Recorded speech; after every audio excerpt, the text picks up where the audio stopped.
dead! What the fuck are you guys? Help me!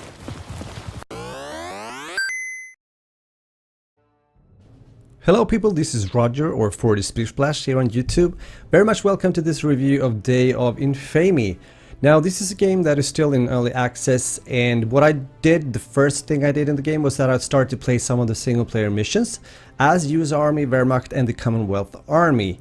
Now there's a lot of goodies to choose from in this game when it comes to the single player missions, and I played quite many of them. You will go to Belgium, France, Italy, you know, play on the shores of Normandy, all that cool stuff that we have seen in former games when it comes to World War II and also in real life. When you start off, it can be really fun because your teammates are talking more or less all the time. They put some work into the voicing as well. You will see some funny things appear now and then, a few glitches or bugs, I guess. Again, the game is in early access. If you have played the former game, which is Insurgency, I put down quite a few hours into that game and I really liked it. It's a very solid shooter, and so again, if you played Insurgency, you will definitely feel at home getting into this game as well, Day of Infamy. The good thing here also that you can of course play by yourself, but also together with friends, doing the co-op, the online co-op, and of course there's a multiplayer, and I will show a bit from the multiplayer towards the end of the video. So the game is both developed and published by New World Interactive that did the Insurgency game.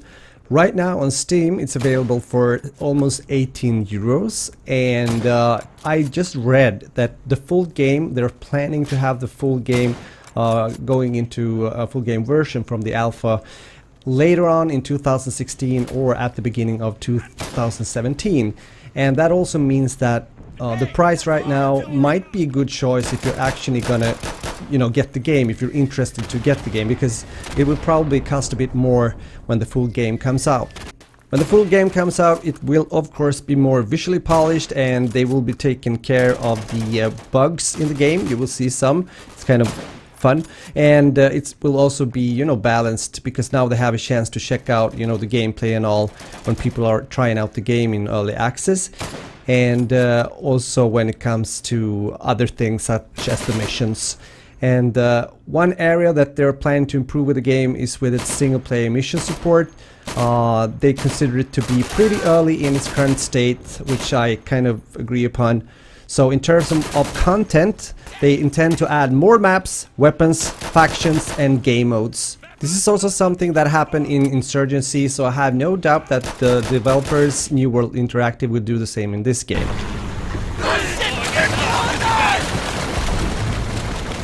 Yes, that was one of the kind of epic moments when you start a mission on the beach. The reaction from the AIs are pretty cool, pretty fun sometimes. They kind of overreact when you start to play the missions. One thing that has been a plus also from the game developers before when it comes to Insurgency is that they've had a close kind of, you know, collaboration, you might say, with the community. And as I can see, they're planning to do the same here. Work close with the community in order to improve the game and expand its content.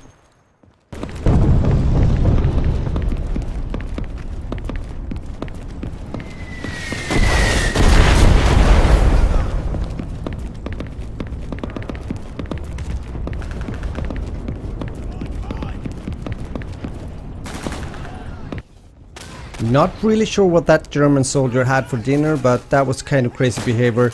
But again, I guess that will be taken care of later on. And for now, the game supports 32 player multiplayer. Again, we'll take a short look into that towards the end of the video. And you actually have up to 8 players cooperative and the single player missions, which is spread across 6 diverse environments and 3 distinct factions, which each with their own authentic arsenal. Now, it contains also the unique teamwork-oriented gameplay which sets Day of Infamy apart from the other World War II shooters, establishing a proof of concept which we hope to build upon.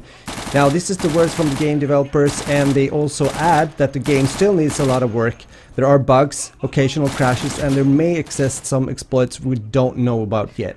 But even so, I'm having a lot of fun playing the game, using the weapons, and therefore I can recommend the game. When I start to think about it, I look at the content that are already in the game, and also when I read what they are planning for the full game, I do think that the price, at least so far, is good. I think it's worth it. I also know for a fact that a lot of, you know, FPS gamers right now, especially the people that have been playing other games such as Call of Duty and such, they do long for a boot on the ground game, boot on the ground, boot on the floor, whatever you want to call it. And this is probably going to be one of them for sure. We also know that DICE, of course, and EA are planning to do their huge Battlefield 1 launch later on this year. But I would say that this is definitely a game that can, you know, be in your arsenal probably later on if you like to play these kind of shooter games, and especially when it comes to a historical environment. That goes for me as well. I'm happy to play like this. I had a chance also to, you know, try out more or less all the classes, not all the weapons yet, but mostly all of them, and you know, it just feels good. Again, back to the comparison with Insurgency, as I've already mentioned, which I think is a really good game. Yeah, this is up there, and I think it's going to be even better when they have polished what we've just talked about.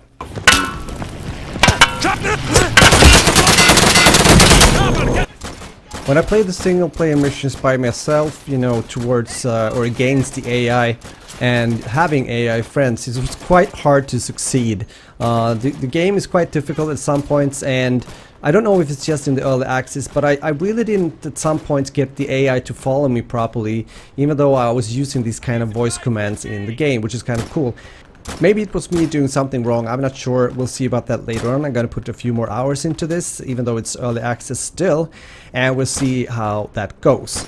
But again, it's really cool to do this kind of missions, even though you're playing by yourself. Although I recommend you to get into, you know, a game together with friends. That is going to be even more fun. I remember doing so when it comes to Insurgency. And why not take on this mission, for example, getting into the bunkers of the shore of Normandy. That was really fun and quite hectic. Met a lot of enemies, and you die quite fast in this game. It's quite hardcore like that. But that's a positive thing. I mean, we need challenges. We gamers that are playing, especially for a long time, I played a lot of games, do need challenges, and you can definitely get a challenge playing Day of Infamy. Here we're getting into the multiplayer, and we are now watching some multiplayer gameplay, and of course it differs doing that from playing a single player mission. You have to be very careful. Again, you die really fast, and it's sometimes hard to spot the enemies to see if they're actually alive or not. But again, this is fun, and a lot of people, at least when I played, used voice communication, which was really good, you know, giving positions of the enemy, and also when we kind of changed tactics and things like that. My problem here was only that I got into servers with a bit, the ping was quite high for me. I guess it was not a Europe server, maybe a US server. But anyways, it was really fun, and I hope you enjoyed this review. Let me know what you think, your thoughts watching this. See you soon again in another video. Over and out, this was Roger. Bye bye.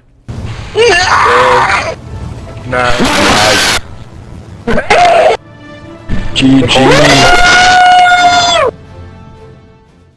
Don't forget to subscribe to this wonderful YouTube channel, and also get into the buttonsmashits.com and check out the great articles, reviews, videos. It's all about gaming, anime, film, whatever so. And we have some great podcasters on this site as well. So go there, check it out, and become a part of the family.